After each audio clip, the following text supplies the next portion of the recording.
우리들 한국교회 부흥성장 시대, 참 신나는 그런 시대를 지내왔습니다. 그런데 지금은 소멸시대 같은 느낌을 가지고 아주 힘들어하고 있지요. 그런데 그 힘들어하는 그것이 그 부흥성장 시대에 신나는 것 못지않게 아주 훌륭하고 대단한 것임을 우리는 인식하고 이 시대를 제대로 우리가 살아가야 할 거다. 그렇게 생각합니다. 국가도 그렇습니다. 우리들 아주 그냥 세계적으로 굉장히 앞질러가는 그런 나라로 치고 올라오는 신나는 시대를 살아왔습니다. 그런데 이제 뭐 힘든 그런 느낌들을 가지고 이제 오늘을 또 살아가는 그런 변화가 우리에게 왔습니다. 그런데 그런 게 다 나쁘다고 말할 수가 없는 것이죠. 부흥성장 시대는 뭐냐? 그러면 경제적으로 부자가 돼서 넉넉하게 아주 편안하게 잘 좀 살아보겠다. 아, 그게 목표였습니다. 병든 자는 병을 아주 신기롭게 싹 고쳐버리고 건강하게 쌩쌩하게 살아보겠다. 그러는 겁니다. 신분을 좀 높여서 양반 차원으로 한번 올라가 볼란다. 하나님의 자녀 아니냐? 그러면 하나님의 자녀보다 더한 자녀가 세상에 있어? 그런 기본 구도가 그랬다 그 말이죠. 그렇게 해서 부흥이라는 걸 하게 되면 그거 했어. 예. 저는 그때 그 부흥회에 굉장히 많이 참석해 보고 산기도니 뭐니 금식기도니 안 해본 게 없기 때문에, 그래서 이렇게 말하면 누가 그렇게 말하면 되나? 아니지. 예수 믿어 구원받는 것이었지. 그렇게 말하고 싶으실 거예요. 그런데 그 당시 상황을 고스란히 겪어낸 사람으로서 그때 그 속내를 들여다보면 그렇게 돈 잘 벌어 아주 잘 되고, 음 그리고 건강하게 잘 살고, 오케이, 그리고 신분이 올라가고 뭐 그러는 거를 갖다가 전능하신 하나님의 능력을 빌어 오늘 속에 성취하는 거, 그게 그 당시 목표였다는 말이죠. 그런데 사람이 꿈이 있으면 뭔가 되는 겁니다. 그 꿈을 가지고 금식 기도를 하고 막 그냥 그냥 철야 기도를 하고 산 기도를 가고 그냥 정성을 기울이고 막 치고 존재를 했다는 말입니다. 그래서 교인도 늘어나고 교인들의 삶도 아주 활기차게 변하고 얼마나 근사한 때였는지 모릅니다. 그런 시대를 우리는 부흥성장 시대, 그런 이름으로 부르고 있습니다.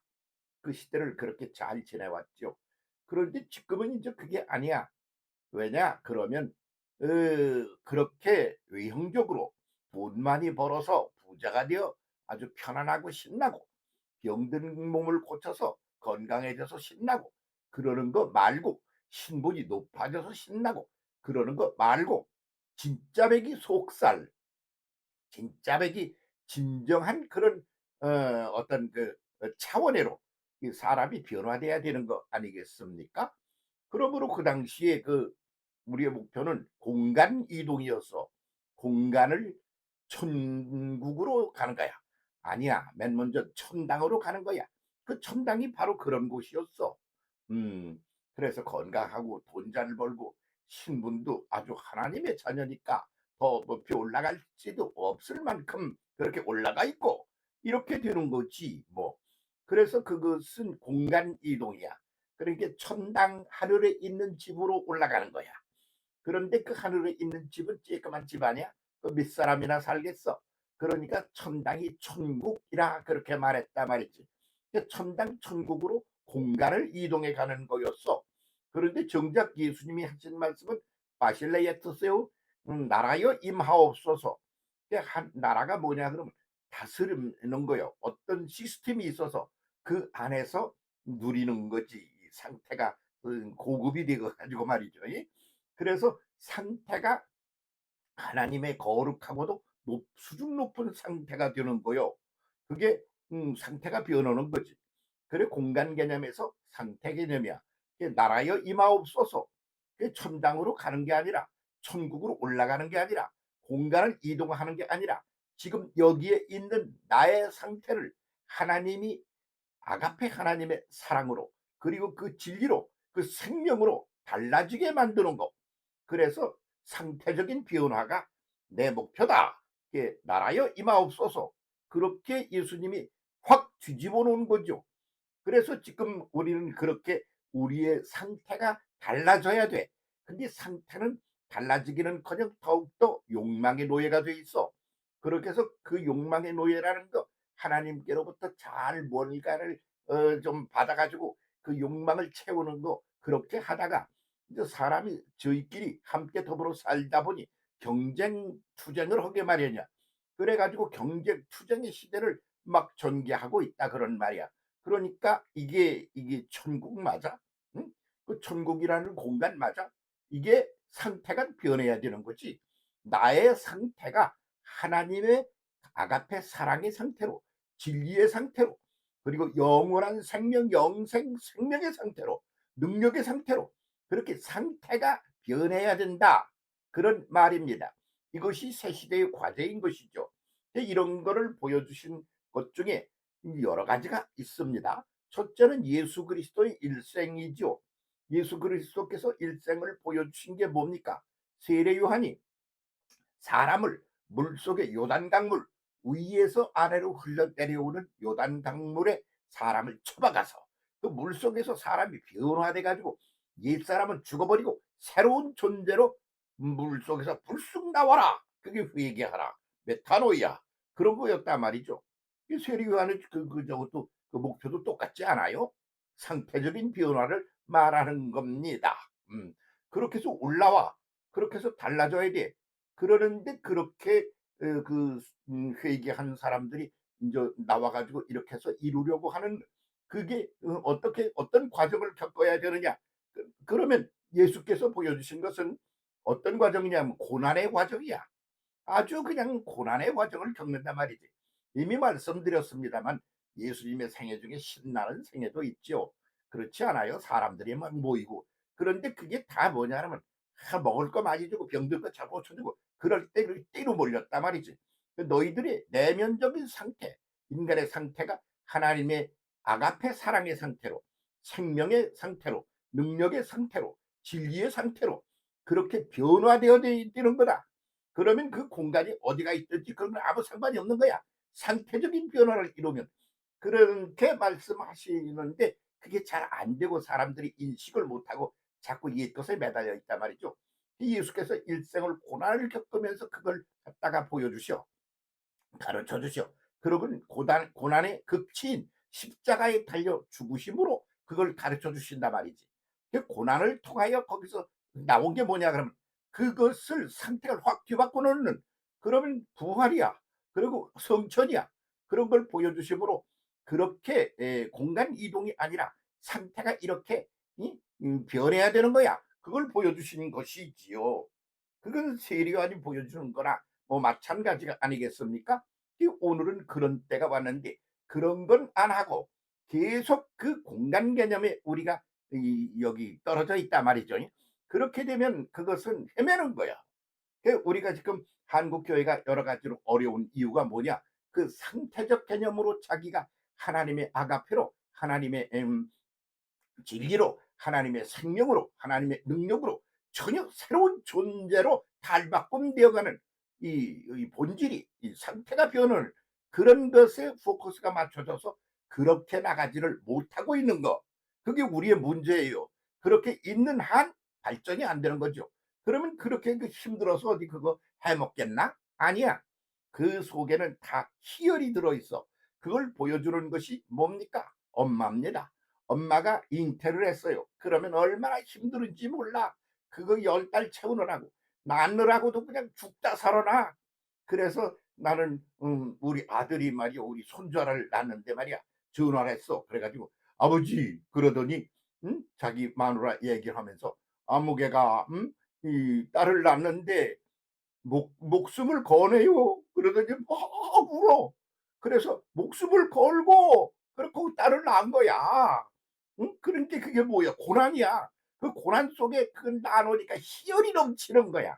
왜? 새로운 그런 존재가 등장하여 태어난 거지. 그래서 죽는 그 고난이 있어. 그 죽어서 없어지는 고난이 있어. 그러면 새로운 존재로 싹 뒤바뀌어 가지고 신비한 새로운 존재가 되는 거야. 그때 희열이 넘쳐. 그 고난과 희열 그 두 가지가 다 넘치는 거야. 그 예수님을 낳으신 엄마는 누구야? 마리아 아닙니까? 그러니까 예수님을 이 땅에 사람의 몸으로 오게 하는 데 있어서 그 중추적인 역할을 하신 분이 마리아라 말이죠. 그 마리아가 예수님의 몸을 나눴어. 그래서 그 고난을 겪고 그러면서 십자가에 죽고 나중에 부활을 하시고 성천하에 올라가 그러는 속에 희열이 거기 들어있는 거예요. 그래서 그 마리아의 이름이 마리아가 무슨 뜻인지 아세요? 그러면 마리아라는 이름이 그 이중적인 그런 뜻을 가지고 있어요. 하나는 고난이라는 말하고 희열이라는 말하고 둘을 합해 놓은 게 마리아예요. 그래서 마리아 마리아 어떤 마리아 그럴 때 그거 굉장한 말이야. 그 아베 마리아라는 게 있어. 아베는 뭐냐 그러면 안녕하세요. 어서 오세요. 웰컴. 그러는 인사 말이야. 그래서 마리아 마리아 안녕. 어서 오세요 마리아. 그러면 마리아를 대환영을 하는 거예요. 그게 누구야? 엄마야. 누구의 엄마야? 하나님을 이 땅에 사람으로 탄생시킨 엄마야. 응? 그러느라고 그게 고생을 얼마나 했는지 몰라. 그래서 고난의 여인이야. 응? 그래서 일생을 고난으로 살았어. 그런데 그 하나님의 하나님을 사람으로 세상에 오게 하여 사람으로 사람들 속에서 역사를 하게 하신 그 놀라운 사건이란 말이지. 그 속에 막 희열이 있는 거지. 그러면 그만 그런가? 세상 만사가 다 그래. 근데 요즘 돈 많은 사람이 무슨 굉장히 행복할 줄 알죠? 아니야. 그래 뭐 국회의원도 하고 그러면 당선됐다고 행복할 줄 알죠? 아니야. 뭐 대통령 됐으면 행복할 게 아니야. 내면적인 상태가 변화해야 돼. 그렇게 공간적인 개념에서 뭐가 좀 올라가고 그거 비극이야. 그러면 그것은 뭐냐 그러면 그 속에 들어있는 것이 깨달음이라고 그러는 거요. 깨달음이어서 상태가 변하는 거야. 깨달음이 뭐냐? 깨어진다는 말이야.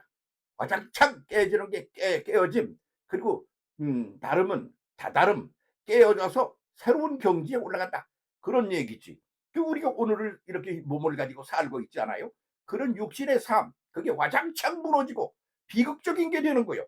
그러고선 그 속에서 새로운 것이 탄생되어 예수님이 마리아에게서 나오듯이 그리고 우리의 자녀들이 엄마의 모태에서 나오듯이 세상 일도 그렇게 와장창 깨어지는 깨어짐 그게서 깨어짐 그리고 그렇게 해서 전혀 새로운 존재로 다다르는 그런 희열 그래서 고난과 희열 이게 뭐냐 그러면 깨달음이라는 거요. 그러면 아주 그냥 뭐 이건 그 무슨 뭐 돈 좀 벌었다고 그런 거 그렇게 했다고 행복한 사람 하나도 없어. 알고 보면 다 알아봐. 그러면 뭐 갑부 돈 많다고 그 행복한가? 응? 아이고 국회의원이 행복해? 아이고 쌈질을 하고 맨날 그냥 칠까봐 벌 지혜를 때려부시고 내가 해. 그게 그 공간적인 개념에서 그러고 있는 게 그게 행복해? 아니잖아. 깨달아야 돼. 깨어져야 돼. 그래서 새로운 경지로 올라가 새로운 경지에 도달해야 돼. 그게 마리아야.